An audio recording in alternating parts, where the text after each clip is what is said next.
en ese momento había solo 2 caminos para la mujer. O el matrimonio o el convento. Fin de la cuestión. Hombres necios que acusáis a la mujer sin razón. ¿Les suena? Hoy traje a una autora que seguramente conocen, o ícono total, Sor Juana Inés de la Cruz. Yo diría, ante todo, que fue una erudita, una mujer estudiosa, más allá de haber sido una monja y de todo lo que eso representa, ha sido una de las figuras más emblemáticas de la poesía de habla hispana.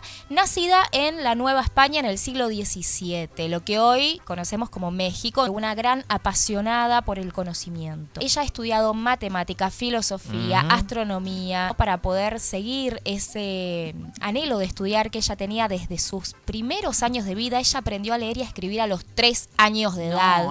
Pero a los 6 años ella le dice a la madre, quiero ir a la universidad. Y como sabía que no iba a poder lograrlo, le dijo, estoy dispuesta a disfrazarme de varón. La madre obviamente le dijo no. ¿Qué hace? Se convierte en monja. No escribió su autobiografía.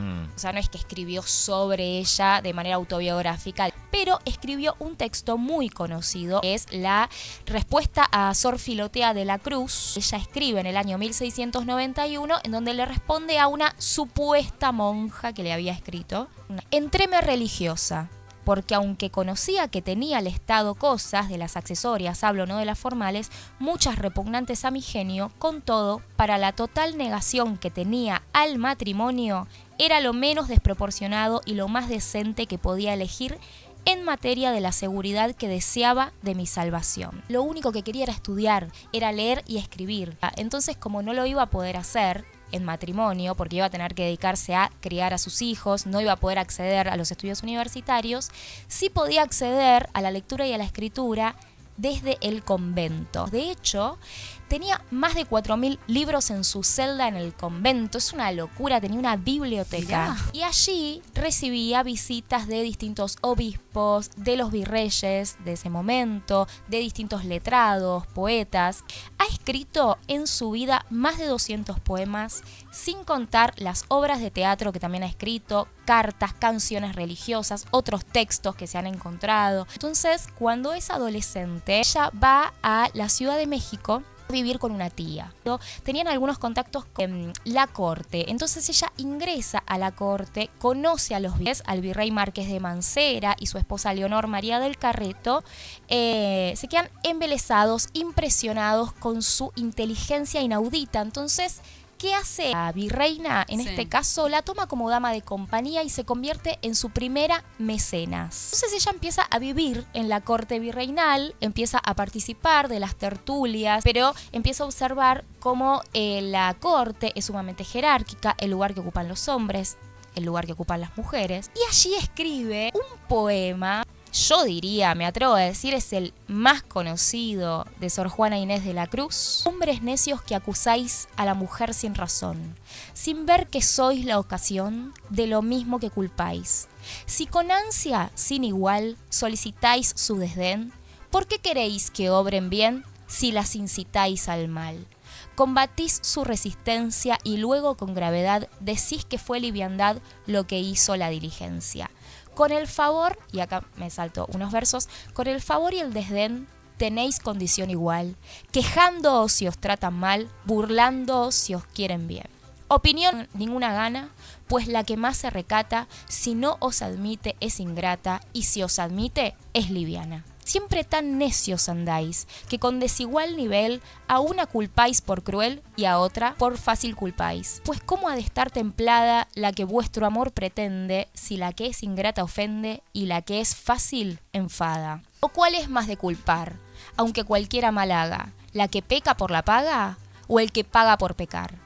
Pues para qué os espantáis de la culpa que tenéis, queredlas cual las hacéis o hacedlas cual las buscáis. Dejad de solicitar y después con más razón acusaréis la afición de la que os fuere a rogar. Imagínense que una mujer, ya que una mujer escriba y que una mujer esté en la corte, es un montonazo. Pero que una mujer así de joven y así de brillante escriba denunciando esta doble moral de género, esta hipocresía masculina, en el siglo XVII era una locura. Ella osada total. Realmente resulta que después de convivir con los virreyes un tiempo en la corte, decide ahora sí ingresar al convento. Es una monja de clausura, pero goza de ciertos beneficios gracias a que tiene contactos en el virreinato. Claro. Entonces puede, por ejemplo, recibir visitas, tener su biblioteca y bueno, también ser publicada y escribe textos para la corte virreinal, sobre todo textos por encargo, por ejemplo, poemas fúnebres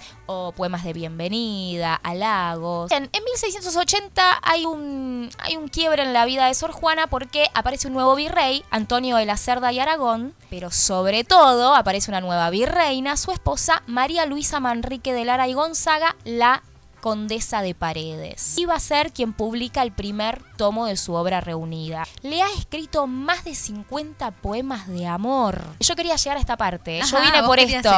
Como a lo cóncavo el aire, como a la materia el fuego, como a su centro las peñas, como a su fin los intentos. Bien como todas las cosas naturales que el deseo de conservarse las une amante en lazos estrechos. Pero, ¿para qué es cansarse? Como a ti, Filis, te quiero, que en lo que mereces es solo encarecimiento.